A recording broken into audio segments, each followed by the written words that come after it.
Boa noite a todos, a graça e a paz de Jesus, o nosso Senhor. Quero contar para você uma história que aconteceu há 25 anos. Mais precisamente em abril de 1989. Em abril de 1989, nós recebemos um convidado que veio falar à nossa igreja naquele domingo.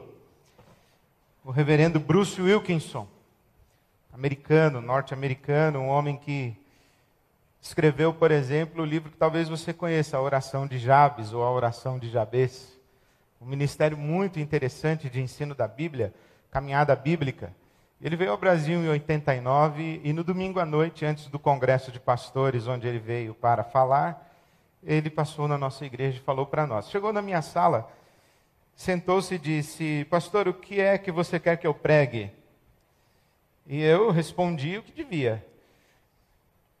Pregue o que Deus colocou no seu coração. E ele disse: Deus colocou no meu coração que eu devo pregar o que o Senhor quiser que eu pregue. Aí eu falei: então prega sobre família. E ele disse o que devia. Me dê 3 boas razões para eu pregar sobre família. Bom, eu tentei apresentar a minha justificativa. Era a semana em que o Vitor, nosso filho, estava nascendo, então, talvez motivado por isso, provavelmente, eu falei: fale sobre família. E ele disse: está bem, vou falar sobre família. Sentou-se ao meu lado, e enquanto estava acontecendo a celebração, ele ficava folheando a Bíblia. Aí eu pensei: esse cara está preparando o sermão agora, aqui do meu lado. E lá pelas tantas ele disse assim: tire o púlpito do lugar e coloque 3 cadeiras lá em cima. Falei: tá bom, então tira o púlpito, coloca 3 cadeiras. E ele pregou esse sermão das 3 cadeiras, que ficou o sermão mais popular da história da IBAB. Em 25 anos que eu estou falando aqui, o sermão mais famoso é esse sermão das 3 cadeiras que eu vou falar para você hoje, é o do Bruce Wilkinson. E ele mandou que nós abríssemos a Bíblia no livro dos Juízes, no capítulo 2.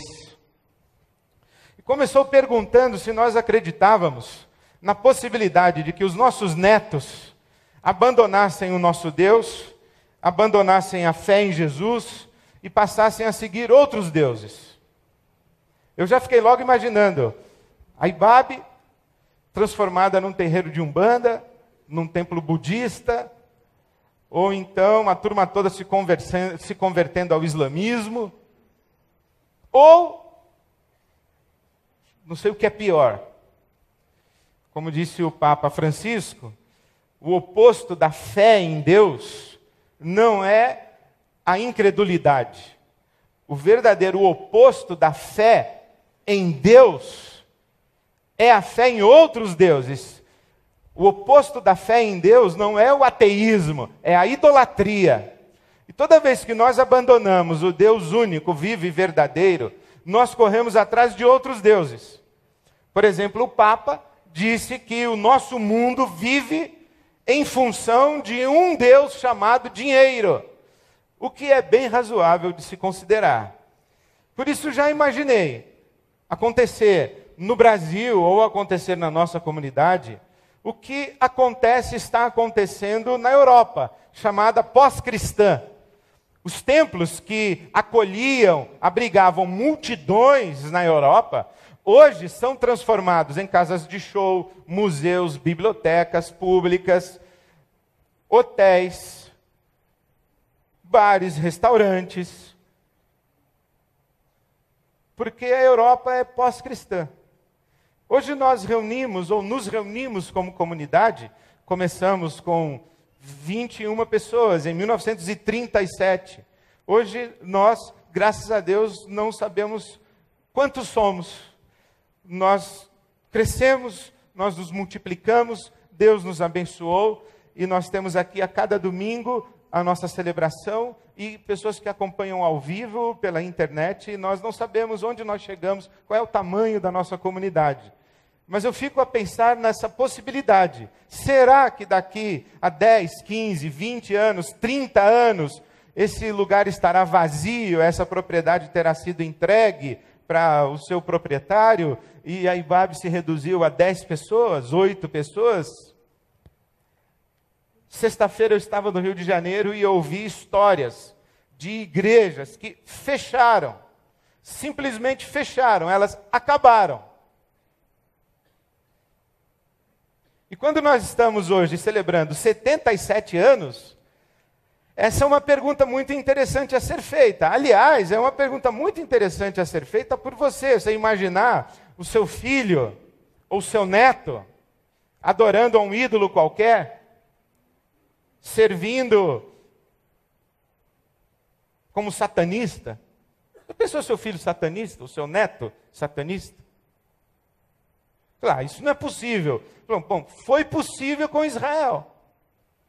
Na história de Israel, isso realmente aconteceu. Você abre a sua Bíblia em Juízes capítulo 2 e você vai encontrar no versículo 7, que quando Israel deixou o Egito, atravessou o deserto sob o comando de Moisés, chegou à terra de Canaã, depois de 40 anos, pela segunda vez, chegou às portas de Canaã. Moisés morreu e Josué assumiu o comando de Israel. E Israel, no comando ou sob a orientação militar de Josué, tomou a terra prometida, ocupou Canaã, a terra maravilhosa prometida por Deus. E diz a Bíblia Sagrada em Juízes capítulo 2, versículo 7, que Israel serviu a Deus durante todo o tempo de Josué. E serviu a Deus também durante a segunda geração, o tempo da segunda geração. Quando Moisés morreu, Israel continuou fiel a Deus no tempo de Josué. Mas quando Josué morreu, Israel continuou fiel a Deus no tempo dos seus descendentes. Mas quando a segunda geração morreu, o versículo 10 de Juízes capítulo 2 diz que Israel esqueceu-se do Deus de Abraão, de Isaac, de Jacó, o Deus de Moisés, e serviu a outros deuses, serviu aos Baalins, correu atrás dos ídolos. Uma geração, duas gerações, a terceira geração caiu num absoluto vazio de Deus, do Deus de Israel, e serviu a outros deuses, correu atrás dos ídolos, porque nós seres humanos somos assim. Por exemplo, não existe ateu, ateu não existe. Vou repetir, hein? Não existe ateu. Todo ser humano tem um Deus. O sujeito pode ser ateu do Deus da Bíblia. Dizer, esse Deus aí da Bíblia, eu não creio nele. Esse Deus aí que vocês chamam de Jesus, eu não creio nele. O Pai, o Filho, o Espírito Santo, eu não creio nele. Mas o ser humano que não crê nesse Deus, ele vai encontrar outro Deus ou outros deuses. Pode ser a ciência, pode ser o dinheiro, pode ser inclusive o seu próprio ego. Mas sempre estamos servindo a um Deus. Há algo que ocupa o centro da nossa vida e que determina a maneira como nós vivemos, determina nossos valores, nossas prioridades, nossas decisões, as nossas escolhas. Nós orientamos as nossas vidas a partir de algo que consideramos um valor absoluto, ainda que seja o nosso próprio ego ou o nosso próprio prazer, a nossa própria realização, a nossa própria satisfação ou a nossa própria felicidade. Por exemplo, eu tenho um Deus felicidade, e vou fazer tudo para ser feliz, e se você me atrapalhar no meu caminho em busca da minha felicidade, eu passo por cima de você, porque eu tenho um Deus chamado felicidade, isto é, a minha, não a sua, que fique claro. Todo mundo tem um Deus. E Israel caiu no vazio do Deus dos seus antepassados. Caiu num vazio do Deus dos seus antepassados e foi buscar outros deuses. Aí no livro de Juízes, onde você deve estar, diz assim, que Josué conhecia a Deus e os feitos de Deus. Josué foi testemunha ocular das pragas no Egito. Josué foi testemunha da abertura do Mar Vermelho. Aliás, essa história da abertura do Mar Vermelho é muito interessante. O pastor estava dizendo na sua igreja que Deus não abriu o mar coisa nenhuma. Que era um período de estiagem, maré baixa, e Israel atravessou o mar com a água pelo tornozelo, e que atravessou a pés enxutos. É uma força de expressão, uma hipérbole, é um exagero, figura de linguagem. E aquela senhorinha que sempre acreditou que Deus abriu o mar, foi para casa triste, Mas no domingo seguinte ela voltou feliz, falou: pastor, o senhor não acredita, Deus é mais poderoso do que eu pensava. Eu pensava que ele era poderoso para abrir o mar, agora eu descobri que ele foi poderoso o suficiente para afogar o exército inteiro do Egito com a água no tornozelo. Eu achei fantástico isso daí. Josué foi testemunha ocular da abertura do Mar Vermelho, foi testemunha ocular do tempo em que Israel esteve no deserto durante 40 anos, viu o maná, viu a nuvem de fogo, viu a coluna, viu a sombra de Deus, viu a presença de Deus no tabernáculo, no templo móvel, que Deus mandou Moisés construir. O tabernáculo era um templo móvel, à medida que o povo andava, desmontava o tabernáculo e levava consigo. Parava, montava o tabernáculo. E Josué via, toda vez em que a glória de Deus enchia o tabernáculo, e Deus falava com Moisés. Então Josué, um dia disse assim: eu não quero mais ficar observando a glória de Deus falando com Moisés, eu quero que Deus fale comigo. E diz a Bíblia Sagrada que quando Moisés se recolhia na presença de Deus, na tenda, no tabernáculo, Josué ficava à porta, e quando Moisés ia embora, ele ficava lá esperando que Deus falasse com ele também. Por isso a Bíblia diz que Josué conhecia a Deus e os feitos de Deus. Mas essa segunda geração, a geração que não foi testemunha ocular dos feitos de Deus, ela viveu das histórias dos seus pais. Das histórias dos seus pais. Essa geração aqui orava, porque conhecia Deus. Essa geração não conhecia Deus, não orava. O que fazia? Pedia para o papai orar. Pedia para a mamãe orar. Esta geração conhecia os mandamentos e as ordenanças de Deus. Esta geração conhecia as histórias maravilhosas de Deus e continuou servindo a Deus. Esse é o nosso Deus. Ele fez pelos nossos pais, vai fazer por nós. Mas ela não conhecia Deus. Ela viveu de energia espiritual residual. Não teve uma experiência de primeira mão com Deus. E, portanto, não teve o que dar a outra geração. Esta geração pedia oração aos seus pais. Essa geração sabia que vovô era um homem de Deus, que vovó era uma mulher de Deus. Papai não sei, mas vovô era homem de Deus. Só que o vovô morreu, a vovó morreu. Quem vai orar por nós? Esse aqui não sabe orar. Esse aqui não tem experiência com Deus. Esse aqui não anda com Deus. Ele ouve histórias a respeito de Deus, mas ele não conhece a Deus. Esta terceira geração cai num vazio de Deus e vai seguir aos Baalins. Quer exemplos? Abraão sentou em qual cadeira? Essa aqui nós vamos chamar a cadeira do compromisso. Essa aqui, por falta de melhor expressão, poderia adjetivar esse pessoal aqui. Aliás, lá no Nordeste o pessoal fala, né, que o homem que anda com Deus é um pai d'égua. O sujeito que não sabe se anda com Deus ou se não anda é uma égua. E o filho dele é um filho de uma égua. Mas vamos ter que dar um jeito de botar nome aqui nessas cadeiras. Essa aqui é do compromisso. Essa aqui nós vamos chamar de café com leite. Lembra quando você era pequeno que tinha os café com leite na brincadeira, o bobo alegre? Que não como diz minha mãe, não inflói nem contribui. Fica lá correndo, não sabe o que está acontecendo. Está ali, mas não está no jogo. Está presente, mas não está no jogo. E essa geração aqui nós vamos chamar da crise. Crise. Perguntas sem respostas. Angústia, sofrimento. Vazio.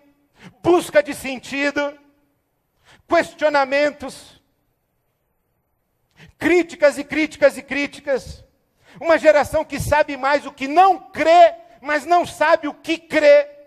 Sabe o que não gosta, mas não sabe o que gosta. rejeita o que recebeu dos seus pais, mas não colocou nada decente no lugar, está em crise, está fazendo perguntas, está em busca de alguma coisa.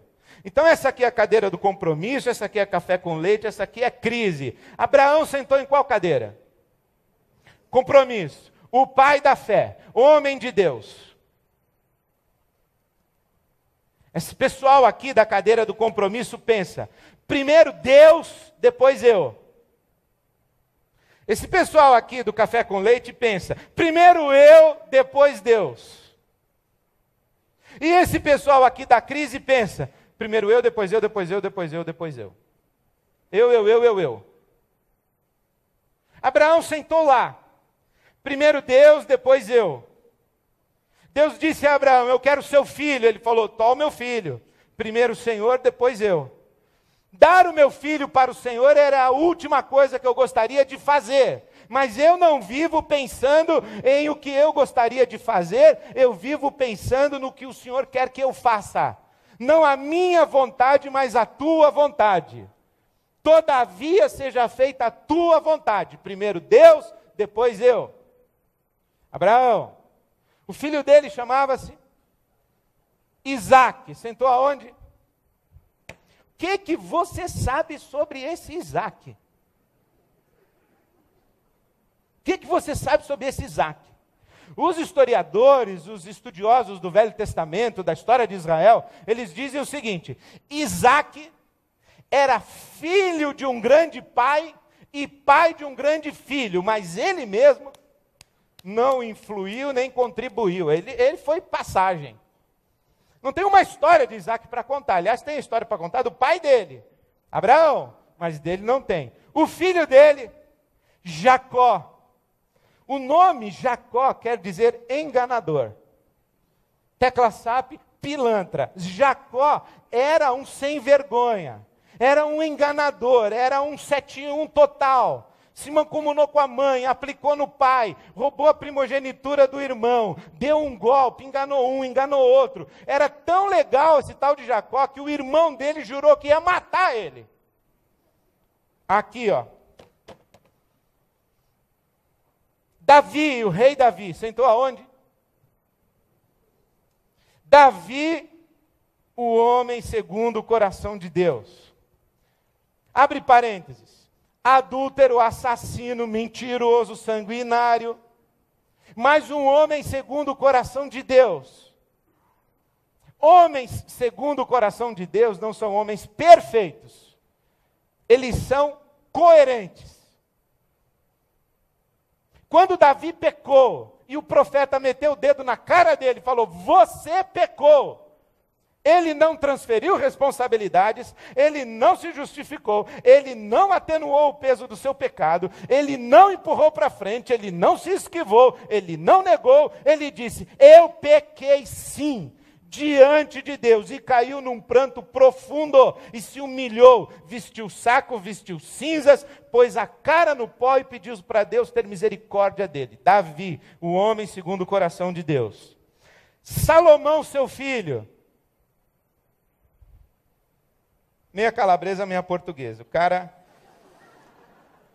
ele começa o reinado dele e Deus diz assim, pede o que você quiser.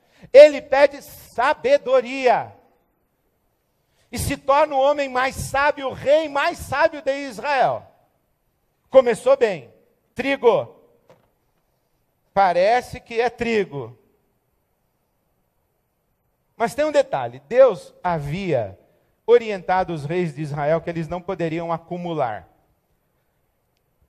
ouro, cavalo e mulher. Dinheiro, exército e mulher.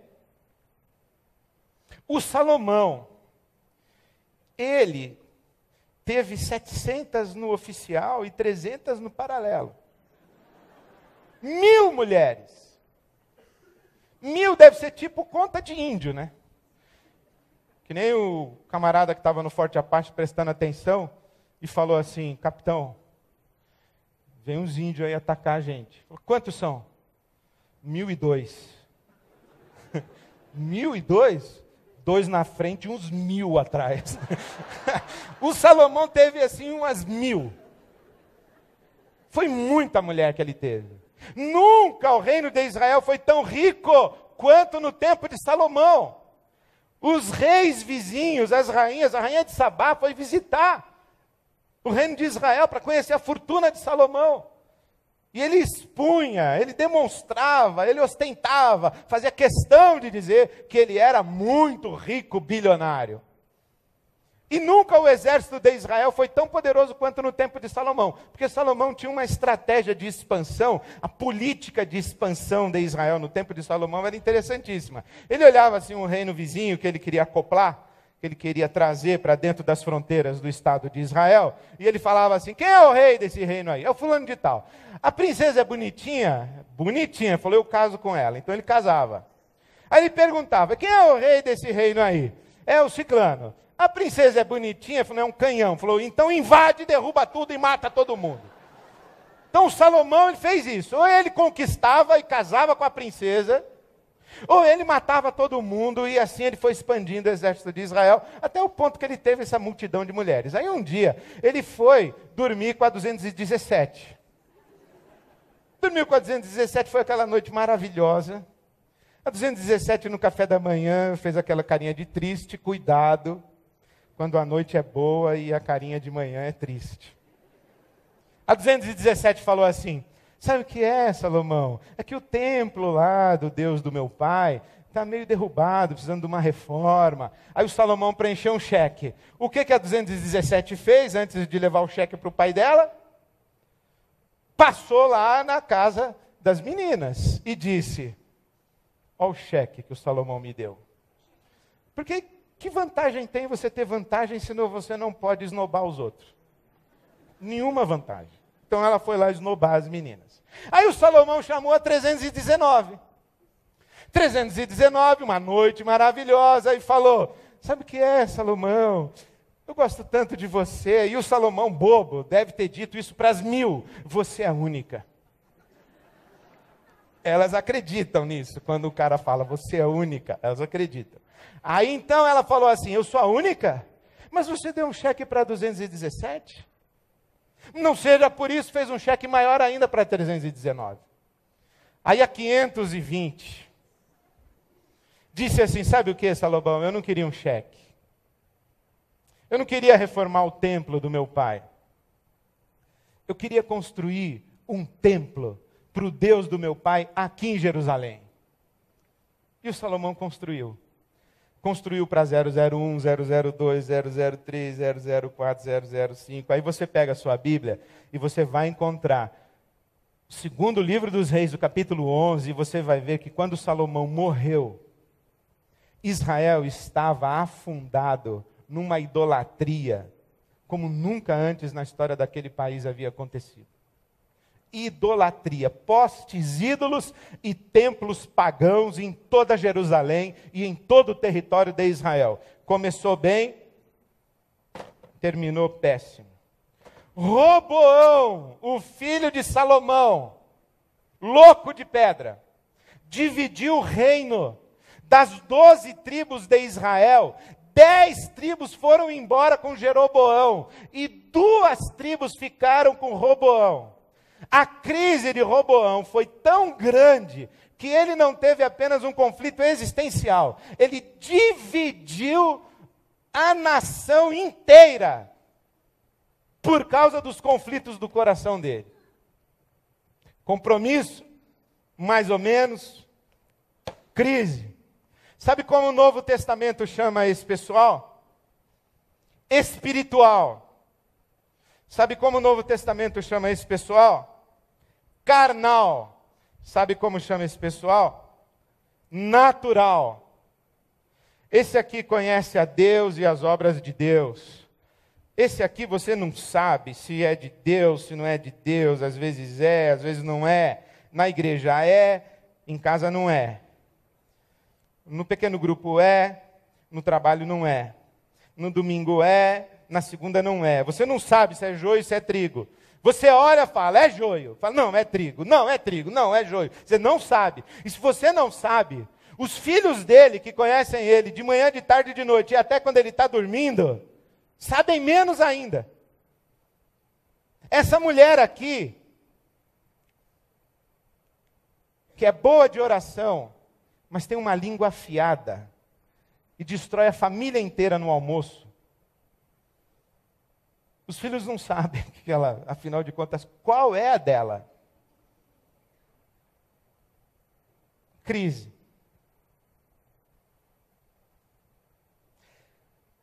Sabe como o Novo Testamento chama esse pessoal? Quente. Esse pessoal frio. Esse pessoal morno. E sabe o que a Bíblia diz que Deus faz com gente morna? Perdoe-me a expressão. Vomita. Vomita. Eu lembro na minha juventude, que foi ontem, eu assisti um filme extraordinário. Elizabeth Taylor e Richard Burton. Estou bem de elenco, hein? Adeus às ilusões. E o Burton faz um pastor. E ele diz assim, lá pelas tantas, que mais vale a desobediência íntegra do que a obediência hipócrita. Mais vale o sujeito que diz, eu não creio, eu não sou cristão, eu não sou crente, eu não gosto de igreja, eu detesto religião. Eu gosto demais de conversar com esse pessoal, porque a gente pensa muito parecido em muita coisa.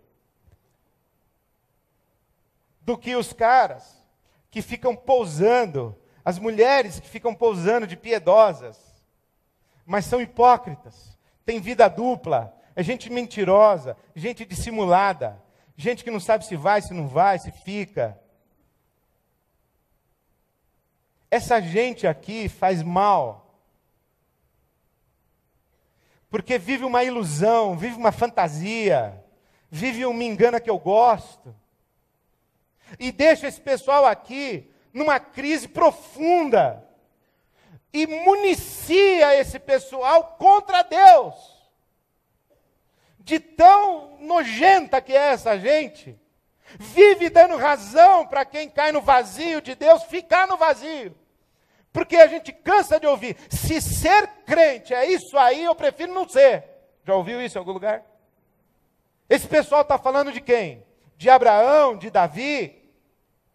Não está falando de Abraão, de Davi. Está falando desse sangue ruim que senta nessa cadeira e não sabe se ama a Deus ou se não ama. Eu não estou falando sobre ser evangélico, ser da igreja.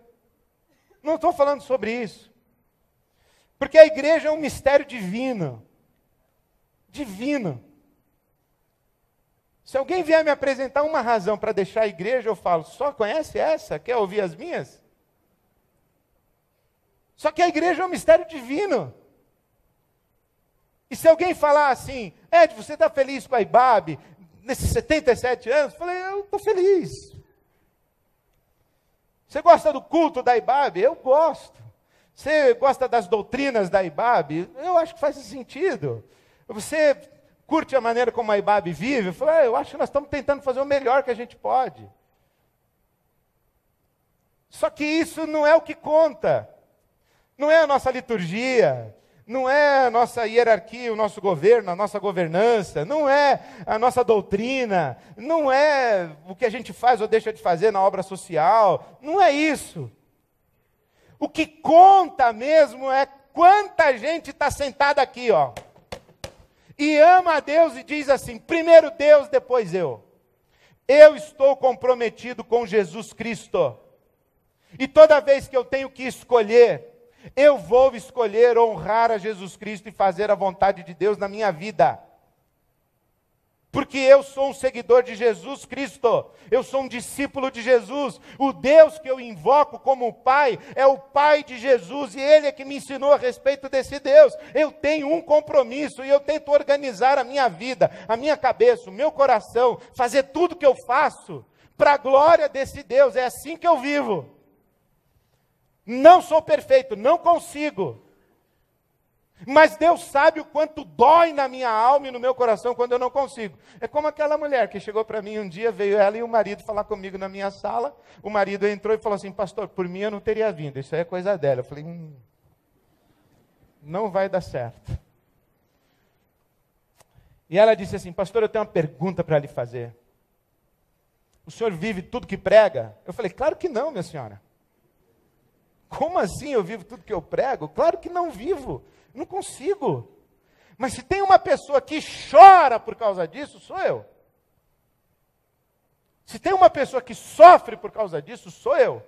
Eu não vivo tudo que eu prego, mas eu não sou cínico. Eu não vivo tudo que eu prego, mas eu não tenho vida dupla. Eu não vivo tudo que eu prego, mas eu não vivo uma engana que eu gosto. Eu não vivo tudo que eu prego, mas eu não sou um profissional da religião. Eu não vivo tudo que eu prego, mas eu não finjo que sou crente. Eu não vivo tudo que eu prego e eu me desespero para conhecer a Deus e os feitos de Deus e ter uma experiência de primeira mão com o meu Deus. Isso é que eu quero na minha vida. Sentar nessa cadeira do compromisso. De tal maneira que os meus filhos farão as escolhas deles. Se eles vão servir ao meu Deus ou vão buscar a outro Deus, isso é uma questão entre eles e Deus. Mas eles nunca vão poder usar a minha vida como argumento para a incredulidade deles.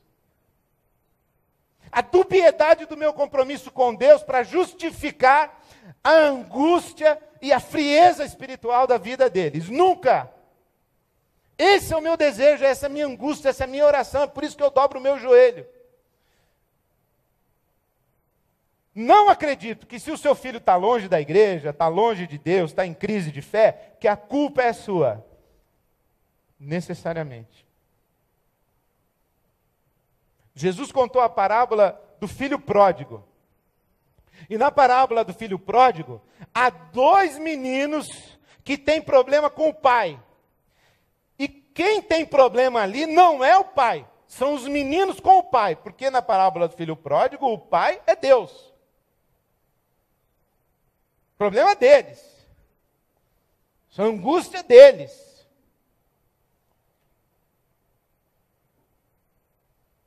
Portanto, se os seus filhos, os seus netos fizerem as escolhas deles, certifique-se, meu irmão, minha irmã, que eles não herdaram a sua acidez, a sua frieza, a sua dubiedade, a sua hipocrisia, o seu discurso, a sua crítica. É que nem aquela história do pastor que foi jantar na casa de uma família da igreja, e tinha uma criancinha, aí o menininho saía, vinha assim atrás da poltrona do pastor e ficava olhando para a nuca do pastor, para a cabeça dele. Aí voltava. Aí daqui a pouco vinha, ficava olhando, voltava. Aí teve uma hora que falaram: mas, meu filho, o que você está perguntando? O que você está procurando aí atrás? Ele falou: não, é que o senhor sempre fala para a mamãe que o pastor tem duas caras, eu queria ver a outra.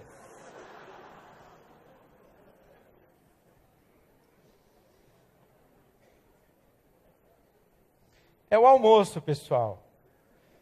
É o almoço de domingo. É o que você fala ao telefone. É como você conversa com seus amigos.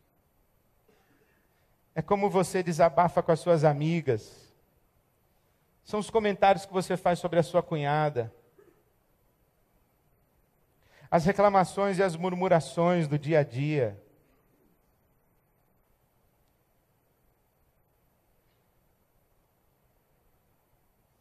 A frieza espiritual da sua casa. É isso aí que vai formatando o coração dos seus filhos e das outras gerações. O que você valoriza eles vão saber que você valoriza. O que você despreza, eles vão saber que você despreza.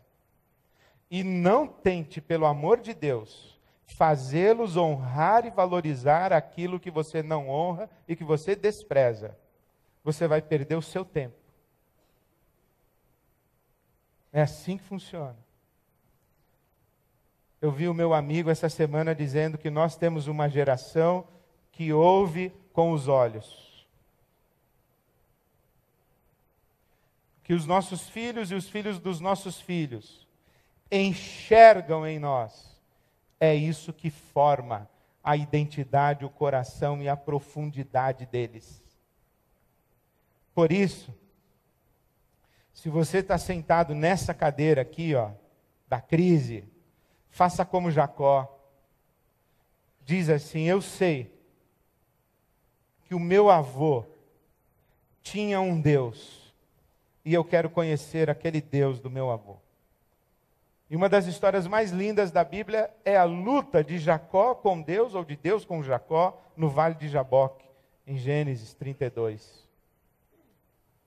Lute com Deus. Hoje é dia de você mudar de cadeira. Se você está sentado nessa crise, ou nessa cadeira aqui da dubiedade, uma vida morna, compromisso pela metade com Deus, vida de conveniência na sua dinâmica espiritual, dia de arrependimento, senta lá, mude de lugar. E se você é a primeira geração de cristãos da sua casa e da sua família, que responsabilidade, que privilégio você tem de sentar-se nessa cadeira para que a sua família veja a diferença que Jesus fez na sua vida. Possa testemunhar. Eu vi. Seus filhos vão dizer: o meu pai sentado aqui. Eu vi. Eu vi o meu pai sentado aqui. A minha mãe sentada aqui. Minha mãe sentada ali. Mas que eles digam: mas o que eu lembro mesmo foi o dia em que meu pai e a minha mãe sentaram-se na cadeira de um compromisso sério com Deus. E eu vi a diferença que Jesus fez na vida dos meus pais. Não tenha vergonha do que você viveu lá naquelas cadeiras. Davi também viveu coisas ali. Abraão também viveu coisas ali. Moisés também viveu coisas ali. Todos os homens da Bíblia Sagrada e todos os heróis da fé viveram coisas dessas duas cadeiras. Mas quando a Bíblia foi contar a história desses homens, e nós lemos a história desses homens, o que nós lembramos é que o compromisso que eles tinham com Deus fez absoluta diferença na vida deles. E que eles se sentaram nessa cadeira e viveram dizendo: primeiro Deus, depois eu. Eu oro pelo futuro da IBAB. Oro pelos meus filhos, pelos filhos dos meus filhos. E quero ter a alegria e a dignidade de entregar às próximas gerações uma igreja viva, um evangelho vivo, gente apaixonada por Jesus e comprometida com o reino de Deus e a sua justiça. E eu convido você a tomar posição no mundo espiritual. Dizer: a minha cadeira é a cadeira do compromisso. Primeiro Deus, depois eu. E hoje, quando celebramos a ceia em memória de Jesus, nós podemos celebrá-la em confissão, podemos celebrá-la em intercessão, e podemos celebrá-la com esperança de futuro. Onde há criança, há futuro. Onde há criança, há futuro. Exatamente agora nós temos mais de 300 crianças lá no IBAB Criança, ouvindo o Evangelho. Eles vão voltar com a semente. Chegando em casa, a semente pode ser regada ou a semente pode ser arrancada.